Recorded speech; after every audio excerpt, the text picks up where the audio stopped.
Chapter 1. In the beginning. I'm going to give you a brief history of my family tree and where I come from on both sides. My grandparents, on my father's side, were born in Jamaica.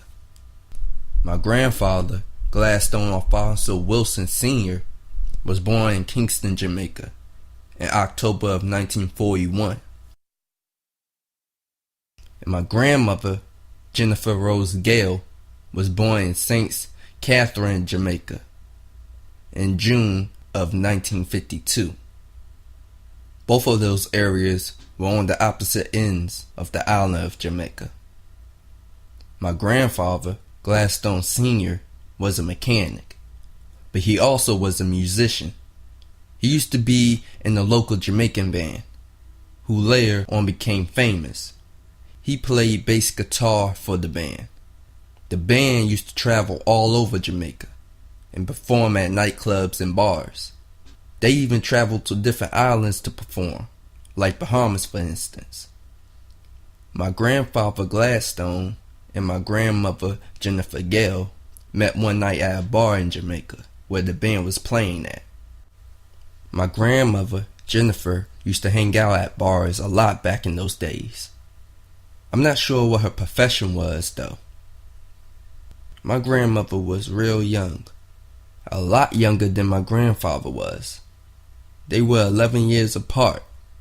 Can you believe that? When you're in a band and start to become famous, then you start traveling the whole country, you tend to attract attention, especially from females, thus falling into temptation. I believe that my grandfather at the time just wanted to deal with my grandmother for a while, like a one-night stand sort of thing, or just to keep her as a side chick, nothing more than that. They never got married, but they were together for a short period of time, until my grandfather decided to move to the Bahamas along with his band members. My grandmother Jennifer followed. After living in Bahamas for a while, my grandfather decided he wanted to migrate to the United States. Around this time, my grandmother was pregnant with my dad. She gave birth to him at the hospital of Bahamas, located on the far end of the island of Freeport, Bahamas. He was named Gladstone Alfonso Wilson Jr., after my grandfather, Gladstone Alfonso Wilson Sr. My grandfather went on to the United States, and my grandmother went back to Jamaica. Then later left my father as a child, and then passed him on to his grandmother for her to raise him on her farm. My grandmother eventually migrated to the States as well. Meanwhile, my grandfather Gladstone Sr. got the paperwork finished for my father to come to the United States. It took 5 years to do, but eventually he came back and the paperwork was legit. So they went off on their journey and ended up living in Washington, D.C. That's the history on my father's side. Now on my mother's side, it's quite different. My grandparents on my mother's side were both born in the States. My grandmother Charlie Mae, who would later change her name to Charlotte, lived in New York at the time. My grandpa, Edward Gay Sr., was from North Carolina. They both met each other for the first time in Brooklyn, New York. My grandmother just graduated from high school in New York, and my grandfather graduated from high school in North Carolina, but then decided to move to New York later on. When they first met, they immediately fell in love. At least that's how I would imagine. They got married, and then go on to have 3 children during the marriage. 1 boy and 2 girls. My mother was the last of the 3 kids. She was born in Brooklyn, New York. They decided to name her Betty Lynette Gay. They lived in Brooklyn for a while, then moved out to Queens. Now that I got my parents' origins out the way, it's time to tell mine. It all started in the year 1990. My father was a young drug dealer coming up, a real young boss in his day. He had everything a man could dream of: money, jewelry, fly clothes, and cars. etc. My mother was just a young, innocent lady just trying to make it through everyday life. At least I hope. My parents met between a mutual friend they had named Reggie. Reggie was my pop's best friend and right-hand man. He also was my mother's cousin. My mother was coming down from New York to visit family in Maryland, and one day decided to visit Reggie at his house. My pops was already at Reggie's house, cutting Reggie's hair because they were planning to go out clubbing that night. My mother arrived, and Reggie immediately introduced them to each other. After talking for a couple of minutes, my pops gave her his phone number and invited my mother to go clubbing with him and Reggie. She accepted. They made small talk while in the club, and after that night, they continued to contact each other once in a while. They hooked up again after my mother decided to move from New York to Maryland. They really started to fall for each other after a while. My pops was skeptical of dating her at first, because my mother was already raising her 2-year-old son. The thing my pops used to say to himself was that he would never date a woman with a kid. But my pops was so in love at the time that he disregarded his own rules and continued to date her. They didn't get married until I was born. Now I was born November 7th, 1993, at Virginia Medical Hospital in Virginia. Now there are some people who could remember their birth. Well, I'm not one of them. I don't remember anything. Although I can't remember anything from my birth, I sometimes imagine how it could have happened. Little did I know what this world would have in store for me. I remember as a little boy, I used to always be around my dad.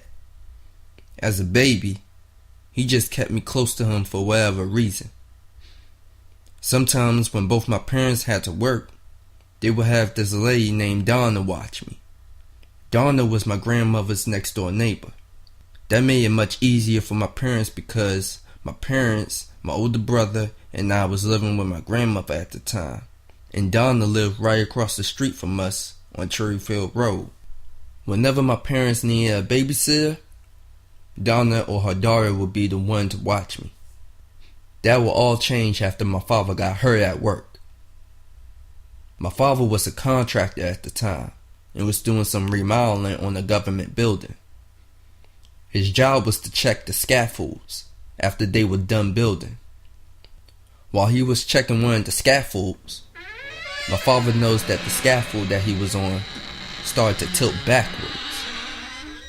The scaffold fell over, and my father landed hard on the ground, causing him to injure his hip. After the accident, my father was out of work for a year, so he was stuck at the house. But he didn't mind, because he figured if he was at the house all day, he didn't need a babysitter to take care of me. He could take care of me himself, and that's what he did. For the whole entire year, my dad kept me right next to him. He never let me out of his sight for 1 second.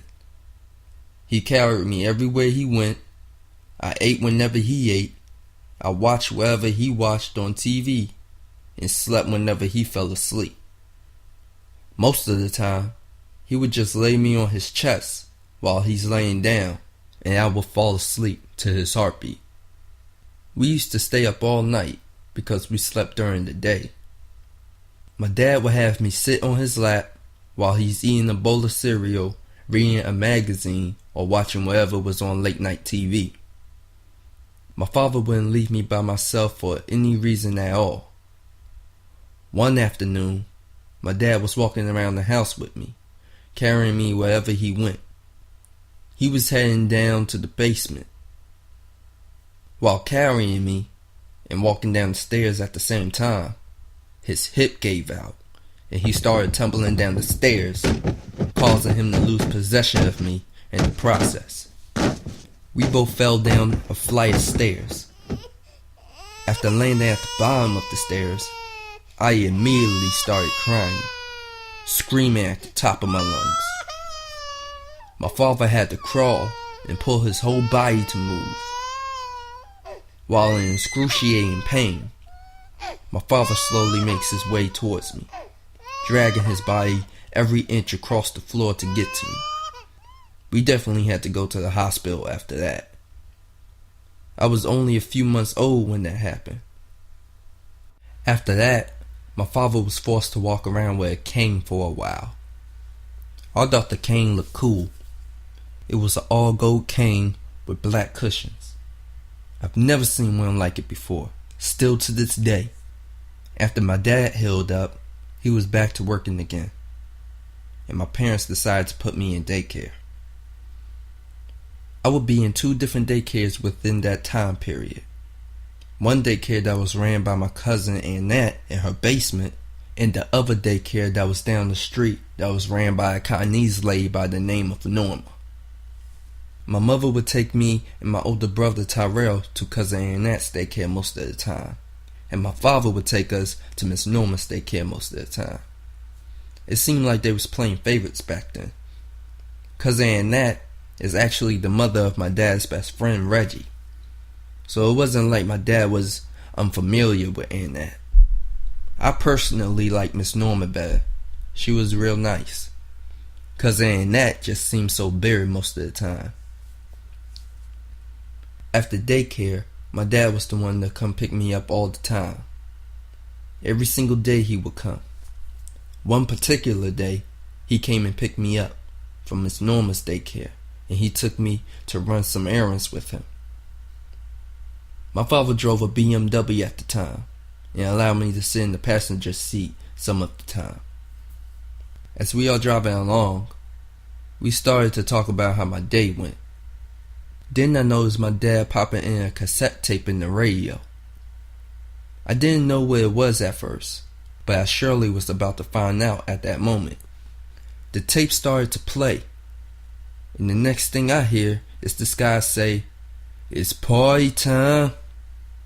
Oh, it's party time. Having a party. Come on." Then the beat started to play. Doom, doom, doom. Clap, clap. Doom, doom, doom. Clap, clap. Then the hook came in. And everywhere that my crew go, and every show that my crew blow, you know we get down. Whoa, ha. After listening to the song for a few more seconds, I turned to my pops and asked, "What is this, Daddy?" He responded, "It's rap music, son." Then I asked, "Who made it?" And then my dad said, "Tracy Lee." I didn't know who Tracy Lee was, and I didn't know what rap music was, but I got hooked on quick. I continued to listen to the song a little to get an understanding of it. I still remember the lyrics to this day. "This is how we get down with no question. Trees in the VIP section. Big sun sipping on French connections. Dashing, decked in the latest fashion. Flashing, niggas spending tax-free cash. 10G stash, son leaving the club scene smash. Ha!" I was only 3 or 4 when I first heard that song. Back then, I didn't know what the hell they were saying. All I knew was that I liked the beat, and so did my dad. It was catchy. I saw my father bobbing his head, so I bobbed my head. I saw my father singing along, so I sung along with him. We liked the song so much that it became our everyday anthem. Everywhere we went, every time we left the house, every single time we were in the car, we played that song.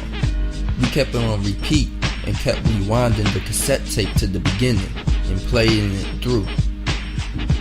The song was called The Theme. It's party time. We even made our own dance gesture to the song for when we're in the car. We called it the fish.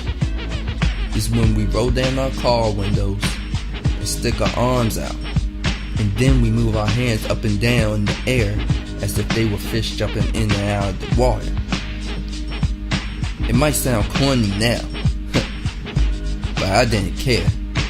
As long as I had my pops, the music, and the love that he gave me, then I was straight.